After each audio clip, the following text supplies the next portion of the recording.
بسم اللہ الرحمن الرحیم۔ السلام علیکم ورحمۃ اللہ وبرکاتہ۔ قرآن شریف کے ترجمہ کی اس نئی کلاس میں آپ سب کو خوش آمدید کہتا ہوں۔ سامعین محترم، جیسا کہ آپ جانتے ہیں کہ گزشتہ اسباق کے اندر جہاد اور جہاد پر منافقین کے منافقانہ طرز عمل کا ذکر تھا۔ آج کی آیات کے اندر جب پہلی مرتبہ جہاد کا حکم آیا تو سچے جو مومن تھے، جو اللہ کے برگزیدہ بندے تھے، وہ نورانی ہستیاں جنہوں نے اپنے خون بہا کر اور اپنے خون پسینے سے اسلام کی اس نعمت کو پوری دنیا کے سامنے روشناس کرایا، جو السابقون الاولون میں سے شمار ہوتے ہیں، تو ان لوگوں کا طرز عمل یہاں پر بیان کیا ہے، جس کا خلاصہ یہ ہے کہ چونکہ ہجرت سے پہلے کا مرحلہ مسلمانوں کے لیے مسلمانوں کی ایک مظلومانہ زندگی کا مرحلہ تھا، جب وہ ختم ہوا اور مدینے کے اندر مسلمان آ کر آباد ہوئے، آزادانہ عبادت کرنی اور علانیہ جو ہے وہ اسلام کی دعوت اور اسلام پر عمل کرنے کا یہ موقع میسر ہوا، اور اس وقت جب جہاد کا حکم آ گیا تو کچھ لوگوں کے ذہنوں میں بشری تقاضے کے مطابق بھی یہ بات آ سکتی تھی کہ بھئی اب جو ہے اتنے عرصہ ہم نے گزارا، جو ہے وہ ایک قسم کی پابندی میں تھے، اور اب ہمیں آزادانہ ماحول ملا ہے اور اسلام کی تعلیمات پر عمل کرنے کا موقع میسر آیا ہے، اور اس میں اب جو ہے جہاد آ گیا ہے، اور ہمیں دوبارہ جو ہے اسی تنگی کی طرف جانا پڑے گا اور تکلیفیں دوبارہ برداشت کرنی پڑیں گی اور جہاد کے لیے نکلنا پڑے گا۔ تو یہ ایک انسانی ذہن تھا، بشری تقاضے کے مطابق بھی یہ بات ذہن میں آتی تھی، تو اس پر اللہ رب العزت نے تنبیہ فرما دی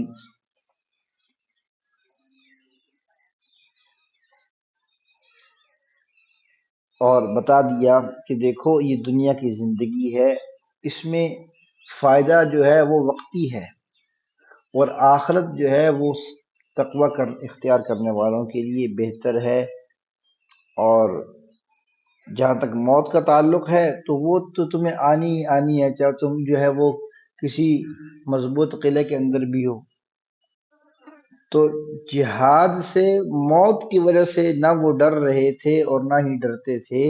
بلکہ وہ تو محض اس وجہ سے کہ چلو اب سکون کی زندگی آئی ہے تو چند کچھ دن اور جو ہے یہ حکم مؤخر ہوتا، تو اللہ رب العزت نے اس پر تنبیہ فرما دی کہ یہ نصیحت فرمائی، اور مسلمانوں کو یہ نصیحت سمجھ میں آئی،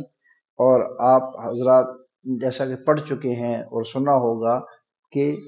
بدر اور احد جو ہے وہ ایسے معرکے ہیں کہ اس وقت کے وہ صحابہ کرام جو ان معارک کے اندر شریک نہ ہو سکے، وہ بھی تمنا کرتے کہ کاش ہم بھی اس میں شریک ہوتے۔ تو مسلمانوں نے اپنے قتال کے ایسے جو ہے وہ ایسے فنون دکھائے وہاں پر قتال کے اندر، اور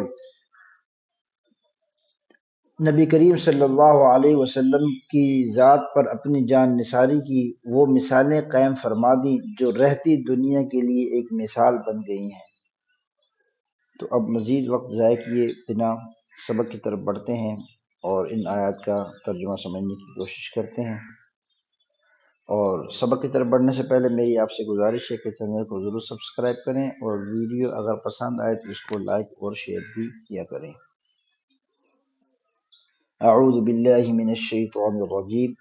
الم تر الی الذین قیل لهم کفوا ایدیکم واقیموا الصلاۃ، کیا آپ نہیں دیکھتے ان لوگوں کو کہ جب کہا گیا تھا ان سے پہلے کہ کفوا ایدیکم، اپنے ہاتھوں کو روکے رکھو، واقیموا الصلاۃ، اور نماز کو قائم کرو، وآتوا الزکاۃ، اور زکوٰۃ ادا کیا کرو۔ تو آپ ان لوگوں کو نہیں دیکھتے ہیں جن سے یہ کہا گیا تھا کس وقت فلما کتب علیہم القتال، کہ جب ان پر قتال کو فرض کیا گیا، اذا فریق منہم، ان میں سے چند لوگ، یخشون الناس کخشیت اللہ او اشد خشیہ، لوگوں کے سے ڈرنے لگ گئے اس طریقے سے جتنا کہ وہ اللہ سے ڈرتے تھے، او اشد خشیہ، یہ اس سے بھی زیادہ ڈر ان کے دلوں میں لوگوں کا پیدا ہو چکا۔ وقالو، اور انہوں نے کہا، ربنا، اے ہمارے رب، لما كتبت علینا القتال، ہم پر جہاد کو کیوں فرض کیا، لولا اخرتنا الى اجل قریب، کیا ہی اچھا ہوتا کہ آپ اس کو مؤخر کر دیتے کچھ تھوڑے سے وقت کے لیے مزید۔ تو قل، تو اے محمد صلی اللہ علیہ وسلم، آپ میرے ان بندوں کو یہ بتا دیجئے، متاع الدنیا قلیل، دنیا کا فائدہ یہ تھوڑا ہے، تھوڑے وقت کے لیے ہے اور فانی ہے، ختم ہو جانے والا ہے،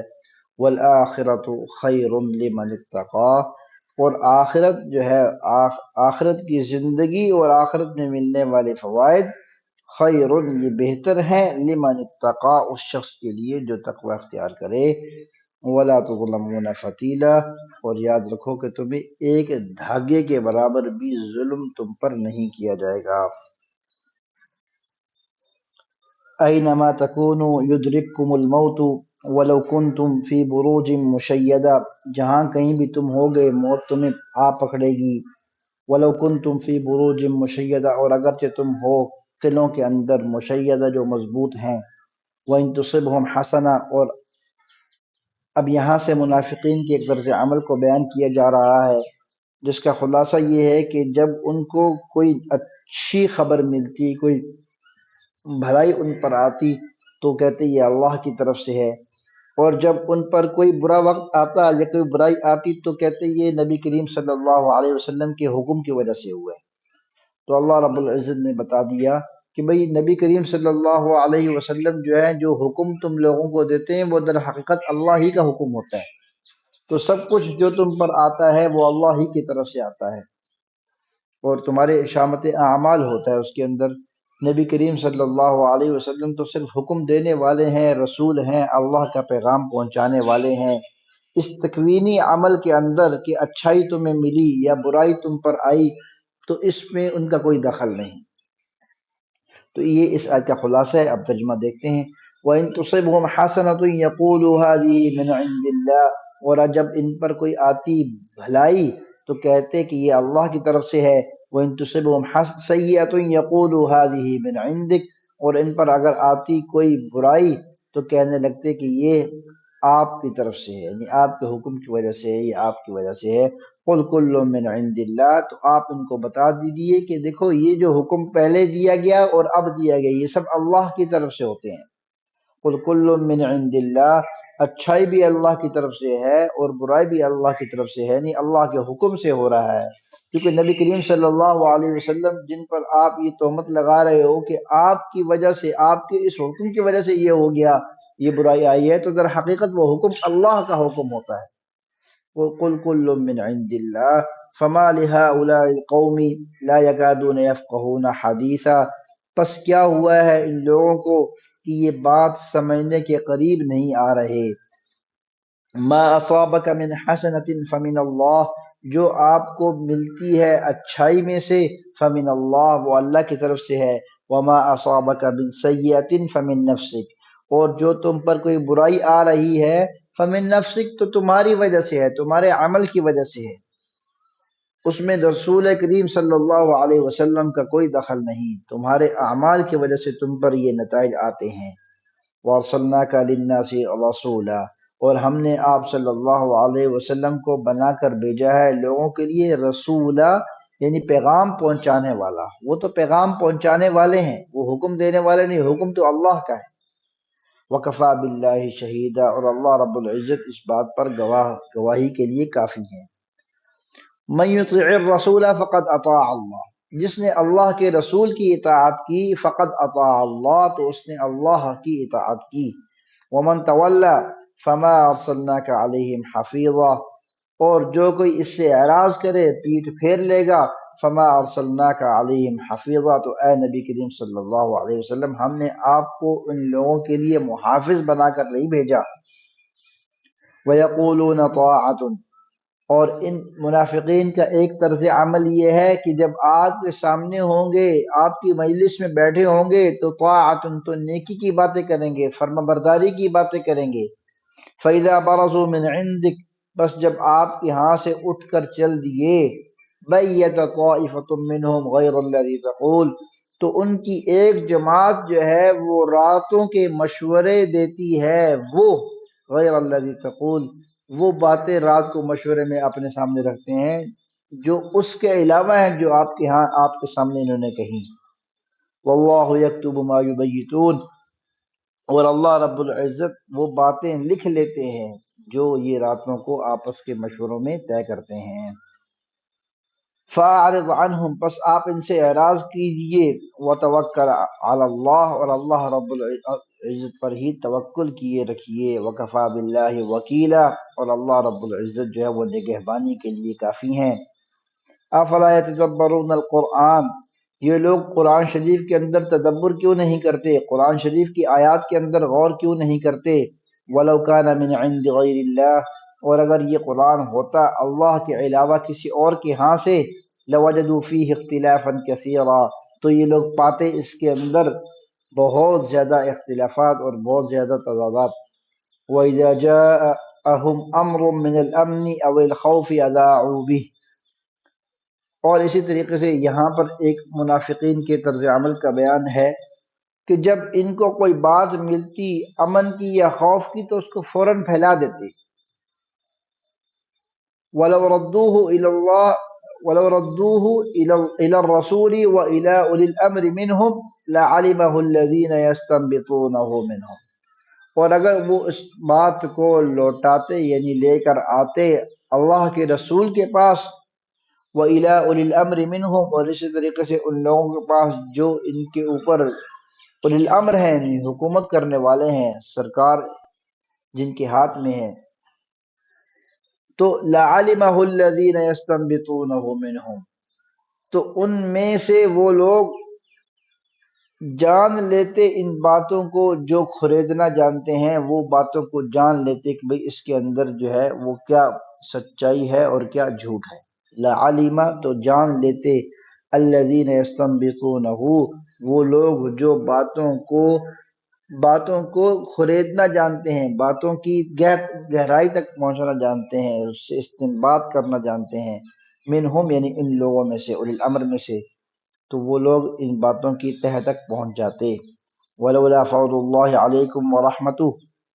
اور اگر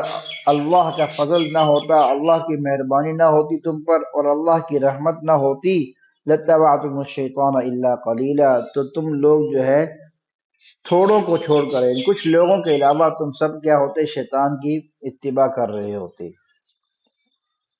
فقاتل فی سبیل اللہ، پس اے محمد صلی اللہ علیہ وسلم یہ حکم دیا جا رہا ہے اللہ کی طرف سے کہ قتال کیجیے اللہ کے راستے میں۔ لا تکلف الا نفسک، آپ جو ہے آپ کے ذمے نہیں ہے الا نفسک، مگر یہ کہ صرف آپ کی ذات۔ وحرض المؤمنین، اور مومنوں کو ترغیب دیجیے۔ عسى اللہ ان یکف بأس الذین کفروا، قریب ہے کہ اللہ رب العزت کافروں کے زور کو توڑ دے، روک دے۔ واللہ اشد بأسا واشد تنکیلا، اور اللہ رب العزت جو ہے وہ زیادہ طاقت والے ہیں، زبردست طاقت والے ہیں، وہ اشد تنکیلا، اور زبردست سزا دینے والے ہیں، عذاب دینے والے ہیں۔ من یشفع شفاعتا حسنہ، جو کوئی سفارش کرے گا اچھائی کی، یقول لہ نصیب منہا، تو اس کو ملے گا اس میں سے ایک حصہ۔ ومن یشفع شفاعتا سیئہ، اور جو کوئی برائی کا سفارشی بنے گا، یقول لہ کفل منہا، تو اس میں سے اس کو بھی گناہ کا حصہ ملے گا۔ وکان اللہ علی کل شیء مقیتا، اور اللہ رب العزت جو ہے وہ ہر چیز کو دیکھ رہے ہیں۔ هذا وصلى الله تعالى على خير خلقه محمد وعلى آله وأصحابه أجمعين۔